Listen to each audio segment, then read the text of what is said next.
Welcome back to Get Down to Business. Joining us today is a media entrepreneur and historian who has documented one of the most improbable success stories in American broadcasting. Our guest is Javier Marin, the author of the new book, Live from America, How Latino TV Conquered the United States. Javier has owned Spanish-language media outlets in the United States for over 2 decades. He's a graduate of Harvard's Owner President Management Program. In his latest work, he reveals how a Mexican family and a savvy American operator bypassed media titans to build what we now know as Univision, from high-stakes diplomatic maneuvering to the shifts that shaped a national identity. Javier is here to share the telenovela-like drama behind this media empire. Welcome to the show, Javier. Thank you so much, Shalom, for having me. Oh, it is such an honor. Javier, the rise of Univision is often described as the story of breaking into a tightly guarded world. What was the biggest obstacle that these entrepreneurs faced when taking on established giants like ABC, NBC, and CBS?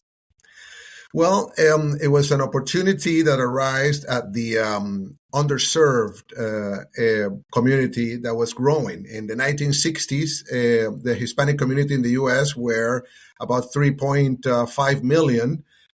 So imagine, right now it's 62.1 million.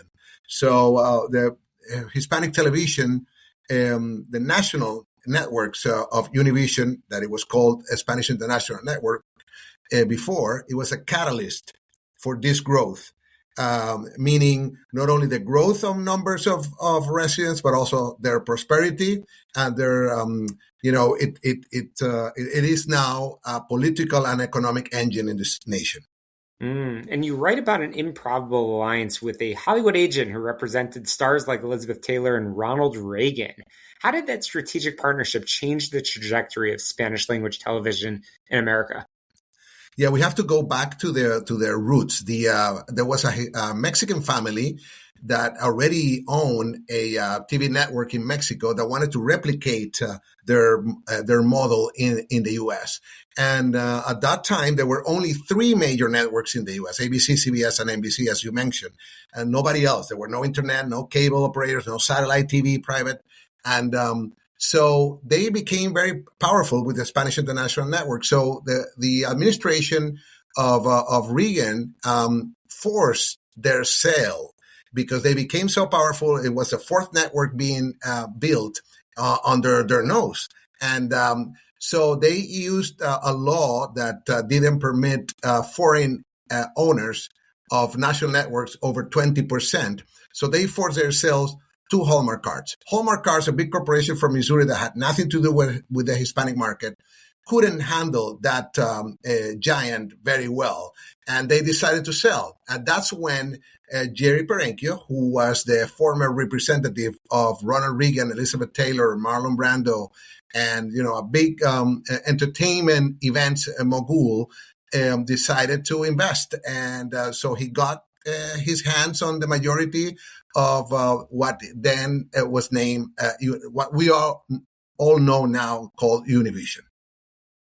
Fascinating. And the book describes decades of speak-only English movements and attempts to block bilingual programming. As an entrepreneur, how did the network's founders turn those cultural headwinds into a loyal and captive audience? That's a great question, and very important, because remember, the Hispanic America existed even before the foundation of this country. The territories of California, Texas, Nevada, Arizona, Florida were already Spanish-speaking before the 1800s. And when it became part of the U.S., just to give you an idea, the rendition of Mexico towards the U.S. included in the Treaty of Rendition a respect for their language and their culture. So the U.S. allowed the use of Spanish since the beginning. So that created an important ecosystem of Spanish speaking in the U.S. since the beginning that was allowed legally. But there was always a force, very popular, to control that and even to censor that.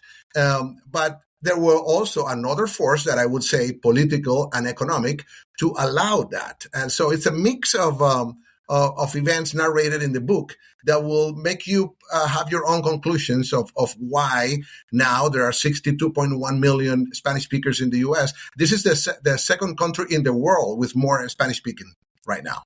Yeah, I'm chatting with Javier Marin, who has written the book quite literally Live from America, How Latino TV Conquered the United States. Javier, we mentioned a certain name, Ronald Reagan. How did his relationship with the network influence the way we celebrate Hispanic Heritage today? I understand he actually used the network to expand Hispanic Heritage Week into a full month. Correct. Reagan, remember, he was the governor of California. Yeah. So he knew the importance of the Spanish speaking community, and he also knew about Spanish the TV network because he had a good relationship with them. And then with Jerry Perenchio on it, it was obvious that the political engine, the Hispanic vote meant a lot to him and to many leaders in the U.S. So he was a big supporter of the growth of this media communication. And another important thing is that he encapsulated, since Nixon, the word Hispanic encapsulated everybody that speaks Spanish. So no matter if you were Cuban and have different point of view of the Mexicans, the business and the political ecosystem wanted to encapsulate everybody that speaks Spanish in one word. And that's a political invention. Even though there is a literal meaning of the word Hispanic, in the U.S., it's a political invention to have everybody that speaks Spanish with one vote. Javier, this is fascinating stuff. We're going to bring you back on after a quick break, and we're going to continue our conversation all about this amazing book and the topic that you've been discovering of Spanish language media outlets in the United States. Absolutely fascinating. As always, you get on my website, syklein.com, or of course, go to your favorite podcast app. Just search for Get Down to Business. But friends, make sure you subscribe, rate, review, and share so you don't miss a single episode. We'll be right back with Javier Marin in a quick moment.